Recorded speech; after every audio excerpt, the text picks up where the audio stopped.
ಅಖಿಲಾಂಡೇಶ್ವರಿ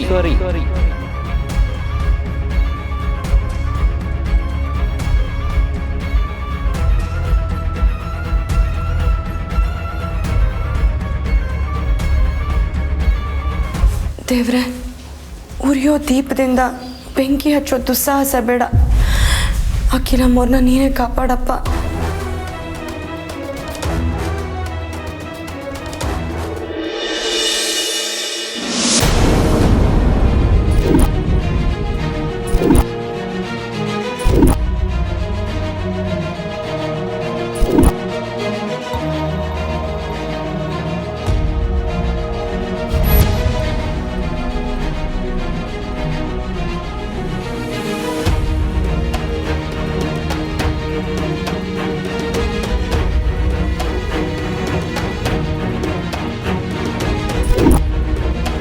ಅರಸನ ಕೋಟೆಯ ಅಖಿಲಾಂಡೇಶ್ವರಿಯವರಿಗೆ ದೀರ್ಘದಂಡ ನಮಸ್ಕಾರಗಳು.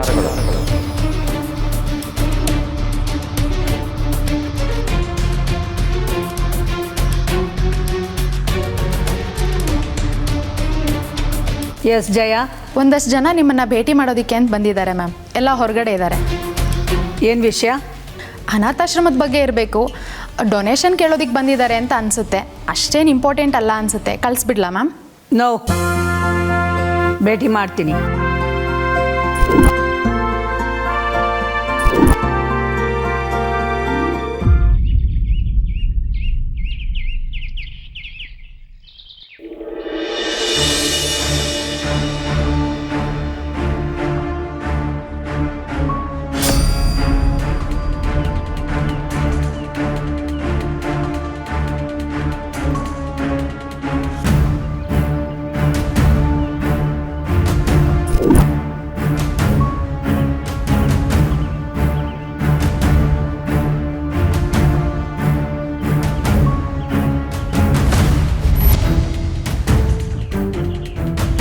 ನಮಸ್ಕಾರ,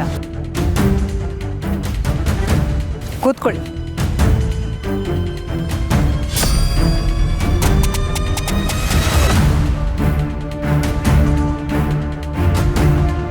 ಹೇಳಿ, ಏನು ವಿಷಯ?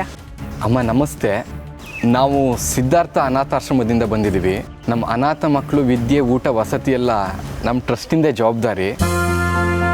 ಆದರೆ ಈ ವರ್ಷ ಹಣಕ್ಕೆ ಸ್ವಲ್ಪ ಕಷ್ಟ ಆಗಿದೆ ಅಮ್ಮ. ಹಾಗಾಗಿ ಬೇರೆ ಯಾವ ದಾರಿನೂ ಕಾಣದಲ್ಲೇ ದೇವ್ರ ಹತ್ರ ಬಂದರೆ ಪ್ರಸಾದ ಸಿಕ್ಕೇ ಸಿಗುತ್ತೆ ಅನ್ನೋ ನಂಬಿಕೆಯಲ್ಲಿ ನಿಮ್ಮ ಹತ್ರ ಬಂದಿದ್ದೀವಮ್ಮ. ದೇವರು ನಿಮ್ಮಲ್ಲೇ ಇದ್ದಾರೆ. ನೀವು ಸಾಕಿ ಸಲಹಿ ಬೆಳೆಸ್ತಾ ಇರೋ ಮಕ್ಕಳೇ ದೇವರು. ಅವರ ಸೇವೆನ ನಾವು ಮಾಡಬೇಕು ಅಷ್ಟೇ.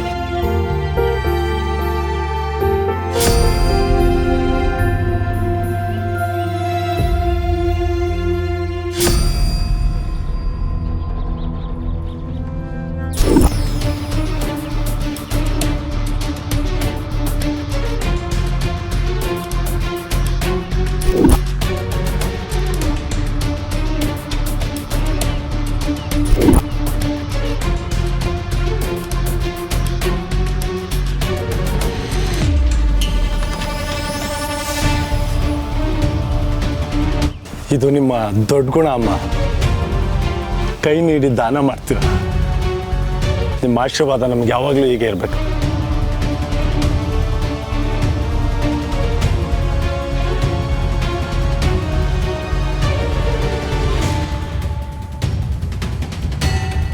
ದೇವ್ರು ಒಳ್ಳೇದು ಮಾಡಲಿ.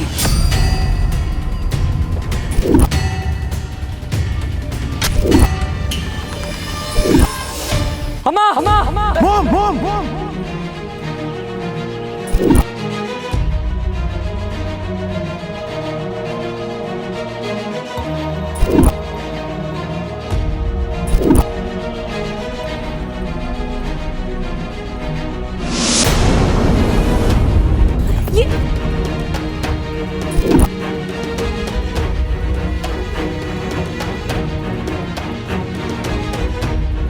ಹುಷಾರು ಹುಷಾರು.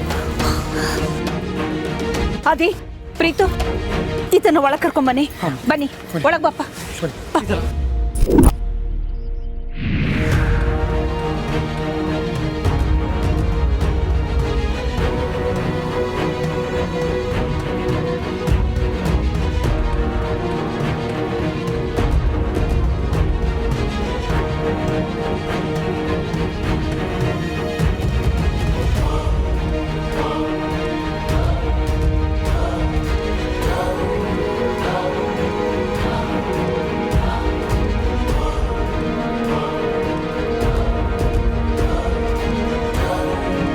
ಯಾಕಪ್ಪ ಕೈ ಮುಗಿತೀಯ?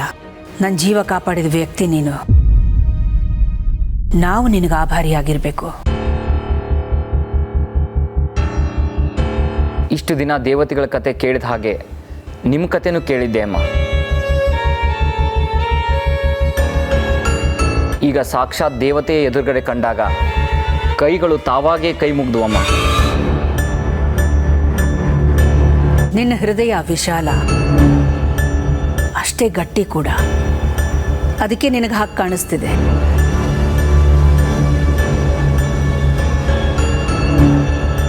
ತುಂಬ ನೋವಾಗ್ತಾ ಇದೆಯಪ್ಪ? ಅದೆಷ್ಟೋ ದೇವಸ್ಥಾನಗಳಿಗೆ, ಅನಾಥಾಶ್ರಮಗಳಿಗೆ, ಚಾರಿಟಿಗಳಿಗೆ ದಾನ ಮಾಡಿರೋ ದೇವರು ನೀವಮ್ಮ. ಅಂಥ ಒಂದು ಅನಾಥಾಶ್ರಮದಲ್ಲಿ ನಿಮ್ಮ ಹೆಸರು ಹೇಳ್ಕೊಂಡು ನಿಮ್ಮ ಅನ್ನ ತಿಂದ ದೇಹ ಇದು. ಇಂಥ ದೇಹ ನಿಮಗೋಸ್ಕರ ನೋವೇನು, ಸಾವೇ ಬಂದರೂ ತೊಂದರೆ ಇಲ್ಲ ಅಮ್ಮ.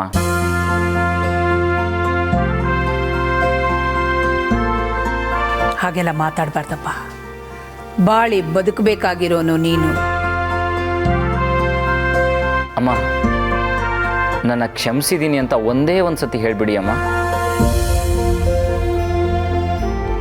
ಯಾವ ವಿಚಾರ ಕ್ಷಮಿಸ್ಬೇಕಪ್ಪ?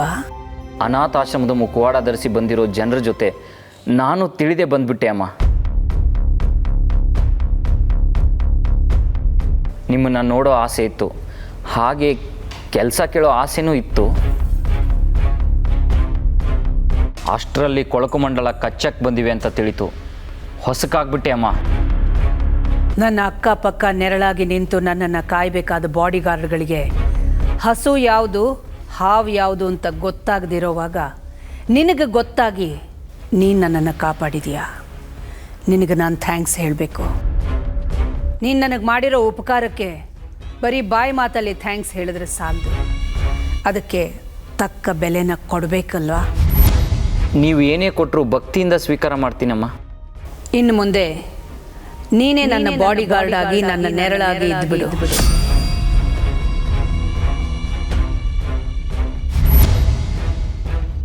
ನನ್ನ ಜೀವದ ಜವಾಬ್ದಾರಿಯನ್ನು ಹೊರೋ ಎಲ್ಲ ತಾಕತ್ತು ನಿನಗಿದೆ.